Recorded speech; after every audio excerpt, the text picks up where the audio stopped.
Joining us now to continue our discussion of the debt crisis is the Speaker of the House, John Boehner. And Mr. Speaker, welcome back to Fox News Sunday. Chris, it's good to be here.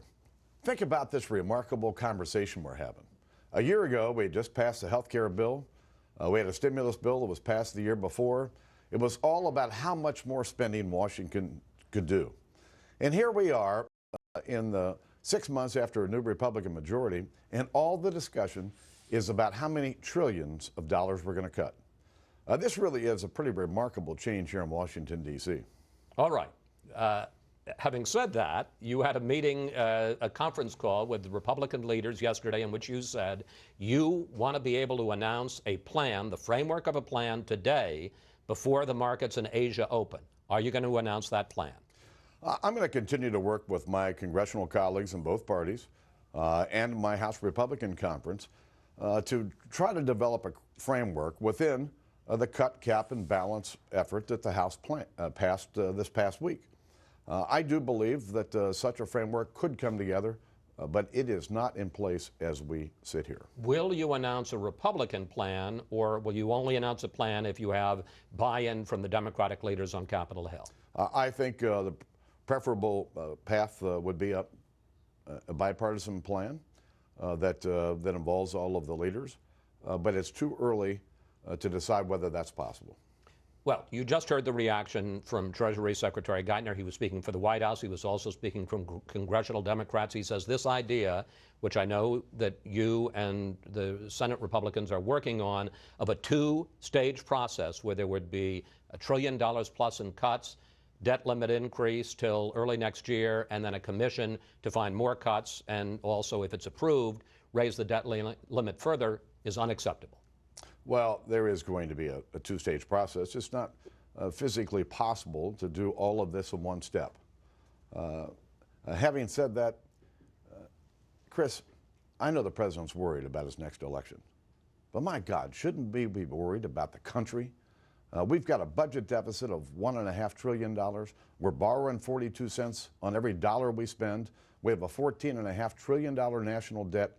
It is time to get serious about stopping the spending here in Washington, D.C. So are you suggesting that you might pass a short-term plan in the House and, in effect, dare the Senate, dare the White House to block it? Chris, this is about what's doable at the 11th hour. And remember this, and you mentioned it to Secretary Geithner. The House has done its work. We've passed a budget. We passed a plan.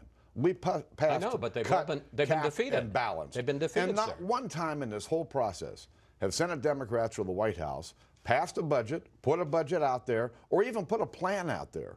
The conversations I was having with the president, in case the Senate didn't pass a cut, cap, and balance, there was never any plan from the White House. The whole plan came from us. We laid out the framework, and at some point, they've got to lay their cards on the table. Well, you were the one in your conference call yesterday who brought up the idea of we've got to do something before the markets open in Asia this afternoon, Monday morning in Asia. How do you think the markets are going to react if the end result, the headlines at the end of the day and in tomorrow morning's newspapers are no deal? The American people are asking the question, where are the jobs? And while Asia may be important, really, this is about American jobs in the American economy. And if we don't do something serious about controlling our debt, it's hanging over our entire economy like a wet blanket. That's why I believe that taking serious steps towards solving this problem will, in fact, breed more confidence in our economy and to help create jobs here. I'm going to do my best to work with my congressional colleagues, my House Republican colleagues, to be able to put a framework out there today to begin to remove this wet blanket. But I just want to pursue this again. You talked about putting a framework out today. You're saying you would not do that unless you have Democratic buy-in. I would prefer to have a bipartisan approach to solve this problem. If that's not possible, I and my Republican colleagues in the House are prepared to move on our own. Today? Today. And that would be a Republican plan, and it's along the lines I've talked about, the two-step process. Cuts now, debt limit increase into early next year? I don't want to get into all the details of what it may or may not be. If I have the details, Chris, and we're ready to announce it, I'd be happy to share it with you. We're not there yet. The S&P ratings agency says that it will consider downgrading our debt even if the debt limit is increased if you end up with a short-term deal that indicates Washington isn't serious about dealing with this issue. Isn't that a concern that the markets could look at $1 trillion cut and a short-term deal that kicks the can down the road into early next year and you get another market meltdown? I think it's important that we deal with our long-term problem. It's serious. Washington's spending's been out of control, and then what's happened over the last 2 years really shows how much out of control it got.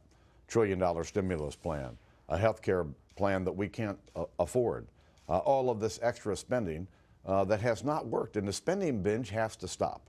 And our efforts all year have focused on trying to stop it.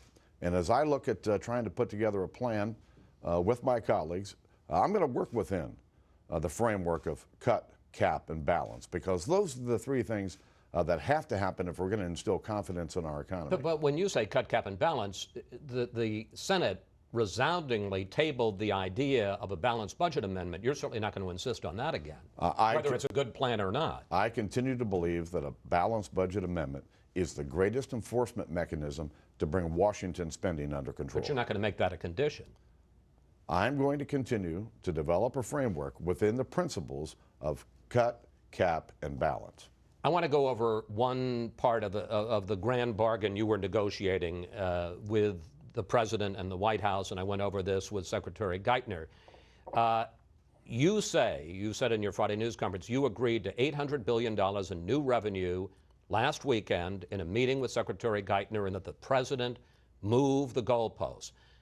You heard his response. Well, we didn't really have a deal. Did you have a deal with Secretary Geithner? Last Sunday I thought there was an agreement of $800 billion in new revenue coming from a flatter, fairer tax system that would get our economy moving again, employ more Americans, and bring more revenue to the federal government.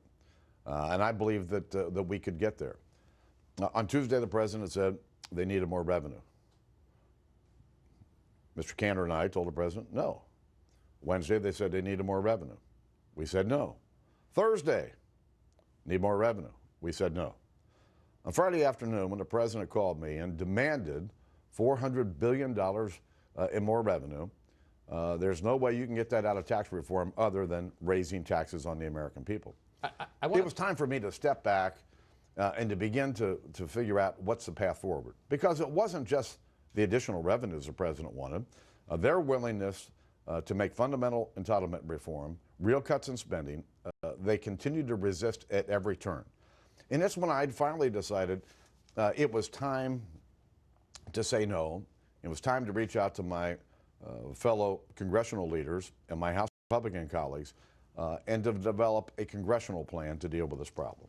I want to pick up on one part of this because it's causing some heartburn for, frankly, House Republicans. What you're just saying is that despite your promise not to raise tax revenue, that you agreed to $800 billion more as part of this debt deal through tax reform, lowering all the rates, but also closing loopholes and ending deductions. You'd agreed to $800 billion.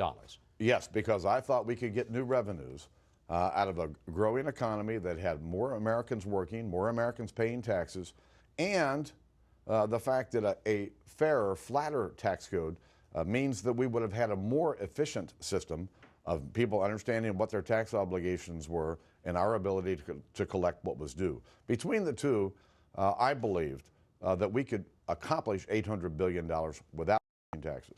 But that was raising tax. It wasn't raising tax rates. It was raising taxes. Oh, it was not raising taxes. If you look at how it was outlined, we agreed that taxes would have to be reduced from the current law, current policy, all the way down some $2.7, $2.8 trillion from what the current law is. Yes, it's about $800 billion over what the current policy is, but I thought that we could achieve that amount of money through fundamental tax reform, both on the corporate side and personal side. There was a very interesting development today, and I want to pursue it with you. A couple of times, Treasury Secretary Geithner seemed to raise the possibility of the grand bargain again, and I know some administration officials are saying, well, Would Boehner go back and accept the $800 billion? I don't know. It may be pretty hard to put Humpty Dumpty back together again. But my last offer is still out there. I've never taken my last offer off the table, and they've never agreed to my last offer.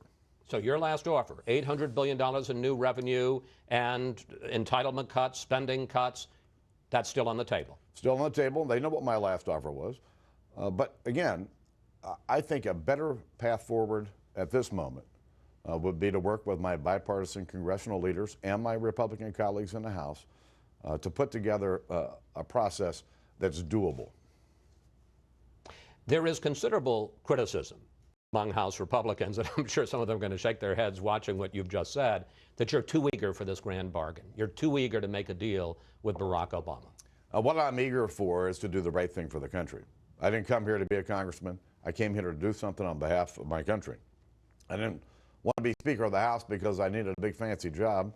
I wanted to be Speaker so that I could lead an effort to do the right things for our country. We've got a spending problem.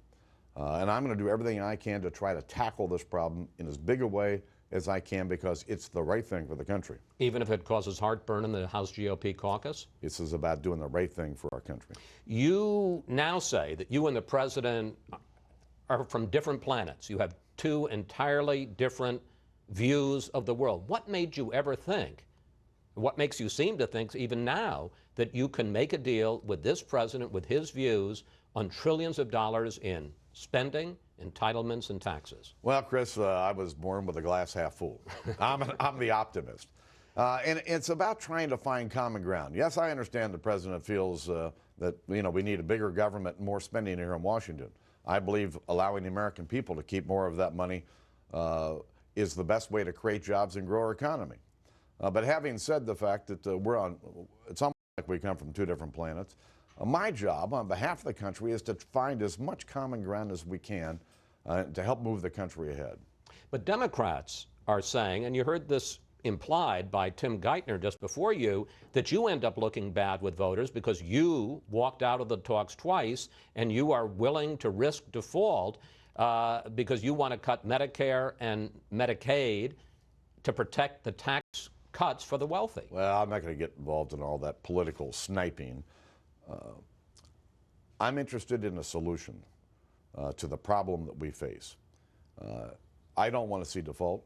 I don't frankly want to get anywhere close to it. I think it would be bad. You are close to it now, We're sir. bad for our economy and bad for our country. And so I'm trying to find a common ground that's doable in the time that we have remaining. Well, let me just ask you, and that's the last question, sir. How disappointed are you? Because according to your plan, as we understand it now, and it may change, $1 trillion in spending cuts in the short term. How disappointed are you that after months of talking, after this urgent deadline, that it seems now that maybe the most that Washington can come up with when you're going to spend $46 trillion over the next decade is $1 trillion in spending? After over 6 months, conversations with the president about doing the big deal, about taking a big step in the right direction, it's pretty clear to me that they're just not willing to do it. That the next election matters more than doing what's right for the country. I'm not worried about the next election. I told the president months ago, forget about the next election. If we do the right thing for the country, we won't have to worry about who's going to get elected and who isn't. Speaker Boehner, I want to thank you always, as always, for coming in, and we will see how the world turns this week, sir. We sure will. Coming up, our Sunday